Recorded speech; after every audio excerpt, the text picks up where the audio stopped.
With Saraya being one of the latest WWE stars to jump ship over to AEW, it was only a matter of time before we got the obligatory former WWE superstar on the Chris Jericho podcast. That's right, we had Saraya on Talk is Jericho this week.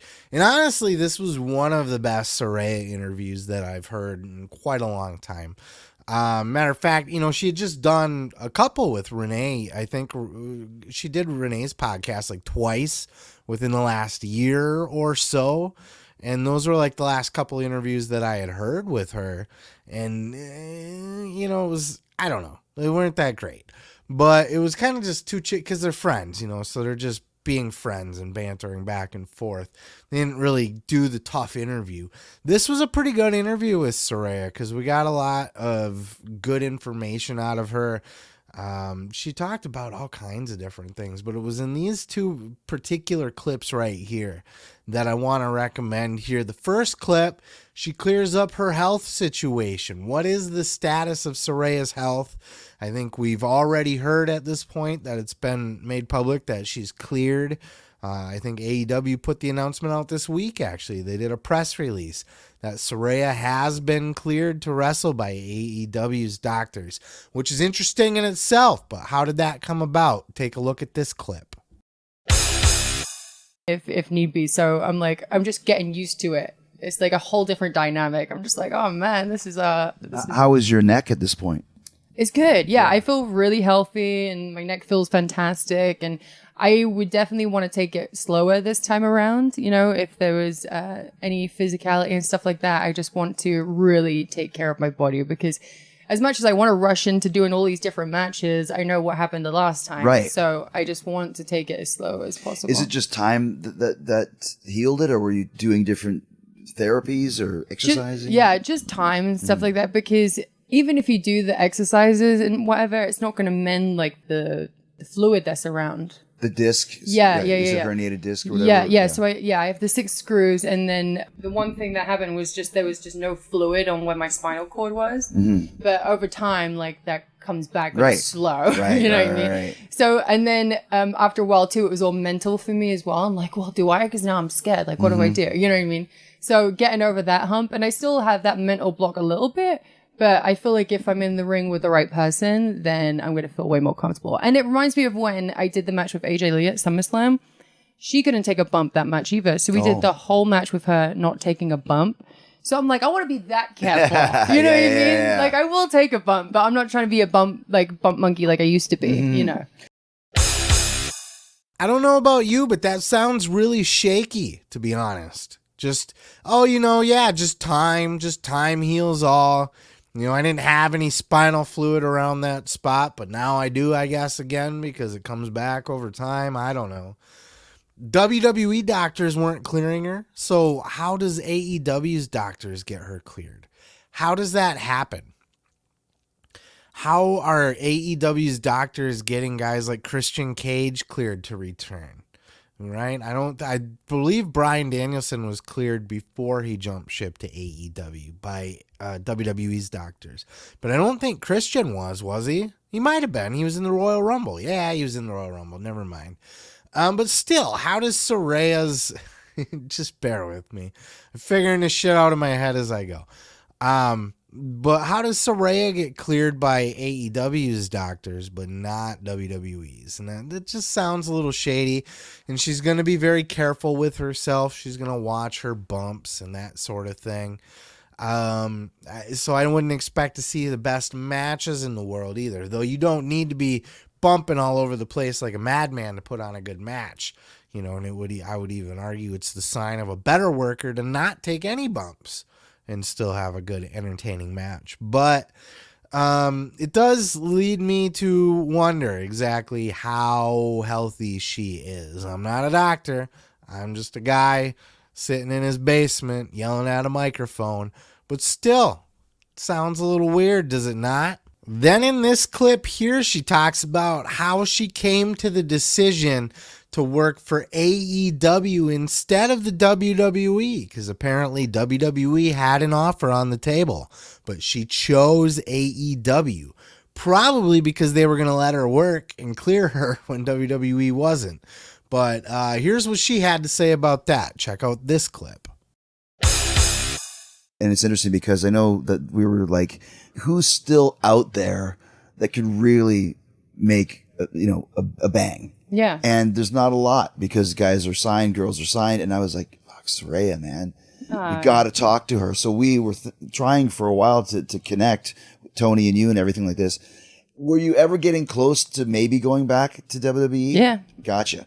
Yeah, like I was thinking about going back there, and then I spoke to you, I spoke to Mox, I was speaking to Britt, and then got on the phone with Tony, and he was so excited, and I was just like, you know what, like, yeah, I think I'm gonna give this a shot, like this seems. What's so funny because I know that Tony has so much going on, and I was like, you gotta call her. He's like, yeah, I'm gonna call her, Yeah. And then Mox goes, we got to get Saraya. I said, well, I've been working. He goes, I think she's going back to WWE. I overheard a conversation or whatever. Yeah, and I me was and like, Renee. that's when I called Tony. I said, dude, if you are thinking of, I'm thinking, dude, you got to call her now. Yeah. And that's when I called you. I remember I was going to the airport just to make sure, like, hey. Yeah, I was like, he called me just now, actually. Yeah, I was like, thank goodness, because I was like, we're going to lose her, Yeah, you guys probably would, if you wouldn't have pushed it, because I understand Tony's busy. Like, he has 2 different football teams, like British and American, but then also this big company that he has to run. So I understand he's busy. Trust me, I get it. But it was just like a few months had gone by, and I was just like, all right, well, I feel like he's not really interested. Yeah. That's okay. Like, that's totally fine. And so, like, I was getting the calls for WWE, and I was just like, oh man, should I? Like, am I going to be 100% happy going back? And then again, you guys called me, and I was just like, oh, you make it sound so exciting. Like, It's interesting that Jericho and Mox were the ones that were pushing so hard to get her into AEW, but she couldn't even barely get Tony Khan on the phone. Jericho had to basically yell at fucking Tony Khan like, dude, we're going to lose her if you do not give her a call like now. And Paige or Saraya even said that she was starting to get the impression that Tony just wasn't that interested. This is a more interesting story because I'm going to talk about in another clip here with Renee Young. This is becoming, or Renee Paquette, this is kind of becoming a thing now. Tony Khan doesn't even have the time to talk to Saraya. Are you fucking kidding me? I get that he might not have the time to talk to fucking jobber indie goon. You know what I mean? Like if Kylan King is trying to get a hold of Tony Khan, I can see where he can't fit her into his busy schedule. You fit Saraya into your busy fucking schedule. That's a problem. That's a big problem. And that she barely even knows what her direction is going into this. And again, this is something that we're going to talk about in the Renee clip. But if you're not listening to the Renee clip and you're just listening to this clip here by itself, Renee said the same thing. She barely had any contact with Tony Khan. I'll dive into that more on that clip. But this is a problem. We've heard it from Jonathan Gresham when he quit Ring of Honor. Other people have said the same thing, that Tony Khan does not communicate with them. This is a problem, especially with bigger stars. Like a Saraya, there is zero reason why Tony Khan cannot fit it into his schedule to give fucking Paige a call, right? Do you care at all? Do you give a shit one bit? John Moxley and Chris Jericho were the ones that were pushing this whole thing, trying to get this thing taken care of. They were the ones that wanted to get her in AEW. They were the ones that were pushing Tony Khan to make the move. They were the ones pushing Saraya to choose AEW over WWE.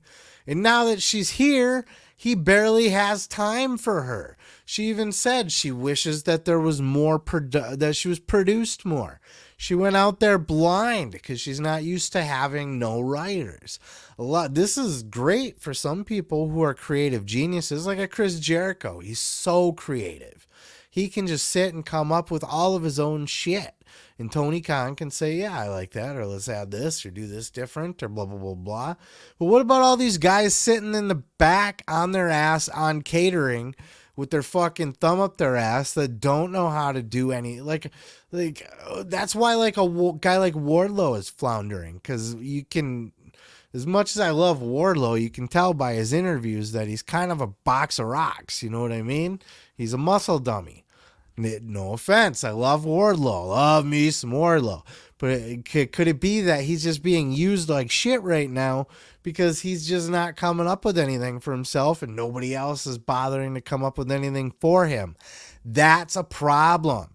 AEW has some giant problems. You have Paige doing a podcast now, Saraya doing a podcast now, saying that she got the feeling that her new boss wasn't that interested, that she almost signed back with WWE when Triple H called her. Triple H called her and reached out and asked her to come back and tried to mend fences from her being let go by, she said he didn't even know that she was let go. He thought she quit. You know how bad that, so Triple H is like, bro, I'm sorry. What can we do to get you back into the fold over here? And then you got AEW on the other side who can't even be bothered to call her.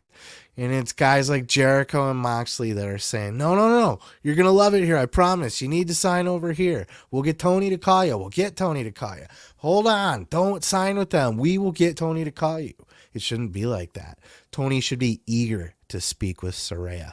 This is a problem because he did the same thing with Renee Paquette, and we'll talk about that in a minute here. But she wants to be more produced. She's not used to not having a writer. I'm sure she'll come up with shit at some point, but it's not all it's cracked up to be to just let the inmates run the asylum. As much as that sounds fun, if you're not a creative person, you're fucked. You're fucked. And Tony's too busy to even think about you, let alone talk to you, let alone come up with storylines for you. You got to come up with your own shit and pitch it to him. That's why he needs a writing crew on staff. He doesn't need a gazillion writers, and they don't need to be writing word-for-word scripted promos.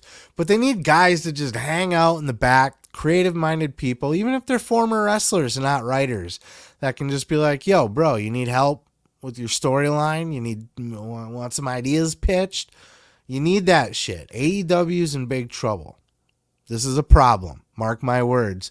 This is a problem. And though they're able to get by now, this is going to come back to bite them in the ass more than anything. Let me tell you something, brother. You can check out full episodes each and every Sunday right here on this channel, dude. Don't forget to like, don't forget to subscribe, and don't forget to take your vitamins and say your prayers, brother.